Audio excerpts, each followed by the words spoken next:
ফার্মের মুরগি এগুলি তো মাথায় বৃষ্টি পড়লেই জ্বর আসে। তারা ফার্মের মুরগি বলেই তো আজকে আপনি সংসদে, আপনি মালয়েশিয়া থেকে এসে সংসদে অবস্থান করছেন। আপনি আজকে সংসদের বাইরে আন্দোলন করছে, যারা সংসদে অবস্থান করছে একজনের সংসদ সদস্য হতে পারতো। এই শিক্ষার্থীরা যদি, ওই ফার্মের মুরগিরা যদি রাস্তায় না নামতো। এই ফার্মের মুরগিরা তো বলেছে যে বুকের মধ্যে অনেক জ্বর, বুক পেতেছি, গুলি কর।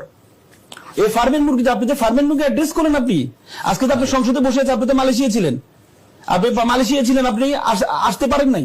আজকে আপনি সংসদে বসে আপনি ভাষণ দিচ্ছেন, আপনি ক্যাবিনেটে বসেছেন, কিসের কারণে? এই ফার্মের মুরগিদের জন্যই তো। প্রথম কথা হচ্ছে, উনি আজকে সংসদে একটা ব্যাখ্যা দিলেন।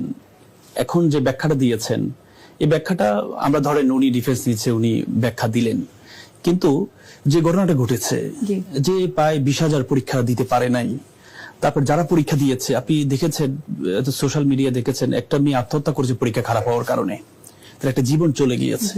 কারণ আপনি জানেন এসএসসি পরীক্ষাটা কিন্তু একটা, মানে এটা তার লাইফের একটা টার্নিং পয়েন্ট। সে উচ্চশিক্ষার জন্য যাবে, আপনি যখন বিশ্ববিদ্যালয় ভর্তি পরীক্ষা দিতে যাবেন, 60 মার্কস কিন্তু আপনার এসএসসি পরীক্ষার উপর নির্ভর করে, 40 মার্কস নির্ভর করে এসএসসি পরীক্ষার উপরে। তার মানে এটা খুব গুরুত্বপূর্ণ একটা ধাপ।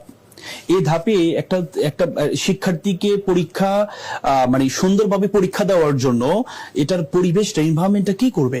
সরকার করতে হবে।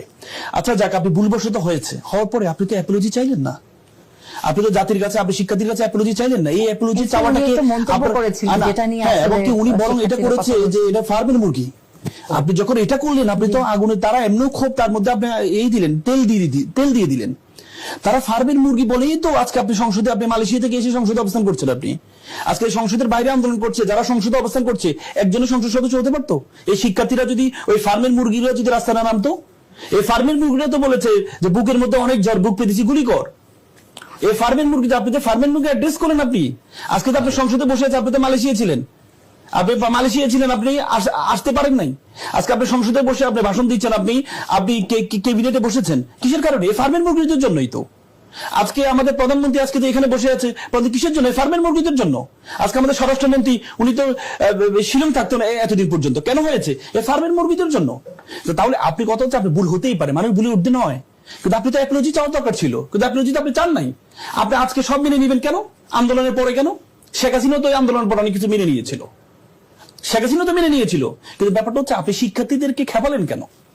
এই শিক্ষার্থীরা যারা সংসদের বাইরে দাঁড়িয়ে আছে, এরা ওই সংসদের এদেরকে বসাইছে, তাহলে কারা গুরুত্বপূর্ণ? এরাই তো গুরুত্বপূর্ণ।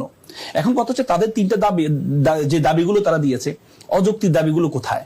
তারা দাবি দিয়েছে যে পরীক্ষাটা হয়েছে 13 জুলাই, সেই পরীক্ষাটা আবার পুনঃ পরীক্ষাটা হোক, যারা পরীক্ষা দিতে পারে নাই তাদেরকে। কিন্তু যেখানে বলছে পরীক্ষা স্থগিত করার জন্য, বরিয়া আবহাওয়া যদি থাকে, যদি আবহাওয়া অধিদপ্তর বলে যে সামনে এতদিন পর্যন্ত বরিয়া আবহাওয়া থাকবে, তাহলে সেটা পরীক্ষা স্থগিত করতে পারে।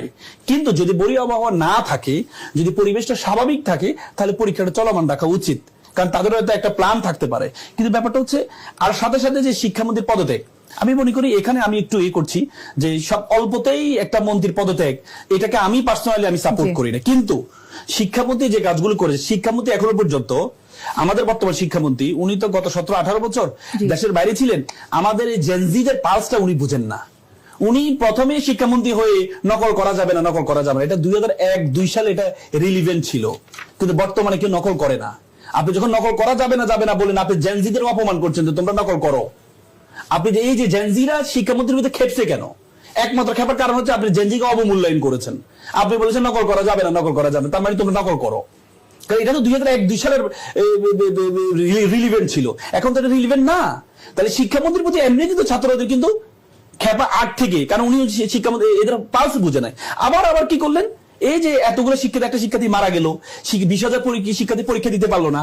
যারা পরীক্ষা দিয়েছে তাদের অর্ধেক পানিতে তারা পড়ে, তাদের প্রবেশপত্রে ভিজিয়ে, তাদের অবস্থা খারাপ করে তারা পরীক্ষা দিয়েছে, পরীক্ষা ভালো হয়নি তাদের। তো তাদেরকে আবার যখন বললেন যে এটা ফার্মের মুরগি, এটা বলে তা আপনি কি আগুনে, আপনি এটার মধ্যে আরো করলেন।